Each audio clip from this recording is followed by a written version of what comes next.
Hi, today we are going to learn block structured and non-block structured storage allocation.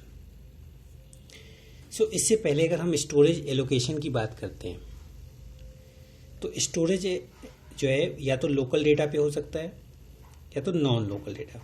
दो ही चीज़ें होती हैं, या तो लोकल वेरिएबल होगा या तो नॉन लोकल वेरिएबल्स होंगे. So the local data can be handled using activation record, whereas non-local data can be handled using scope information. तो scope information क्या होती है?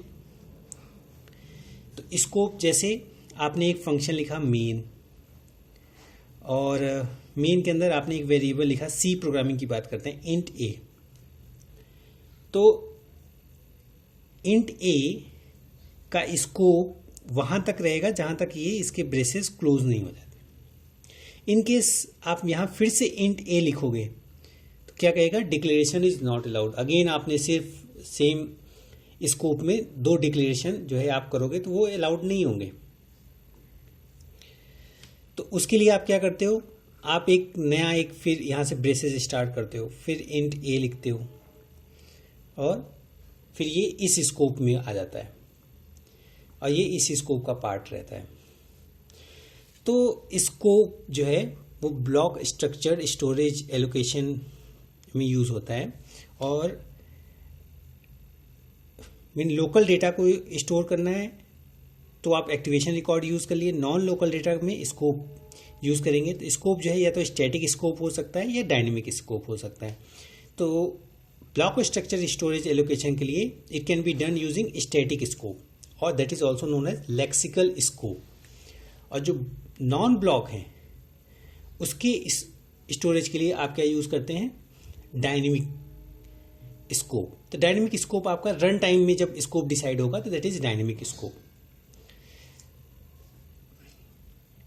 The scoping rules of the respective language like C and Pascal specify that the reference to the variable be resolved to the nearest enclosed declaration. तो अगर आप यहाँ print F statement लिखते हैं तो वो ऑब्वियसली इस ए की वैल्यूज आपको स्टोर करके देगा. और अगर आपने ए नेक्स्ट ब्रेसेस में लिखा है तो ऑब्वियसली इसके लिए ये इस स्कोप का पार्ट है तो इसमें यहाँ प्रिंट करेगा. So this type of scoping where reference to the variable can be resolved to the appropriate declaration by examining the program text, regardless of the current activation is known as lexical or static scope. So in case आपने कोई और function यहाँ से call किया और उसमें भी इस तरीके से आपने डिक्लेरेशन परफॉर्म किया तो ये डजंट मैटर करता है कि आपने उसको किस फंक्शन को एक्टिवेट किया है, बल्कि ये रहेगा कि कौन सा उसके नियरेस्ट आपने डिक्लेयर किया है, उससे आप रिजॉल्व करोगे कि उस वेरिएबल का स्कोप कहाँ है. जैसे इसका स्कोप सिर्फ इसमें ही है.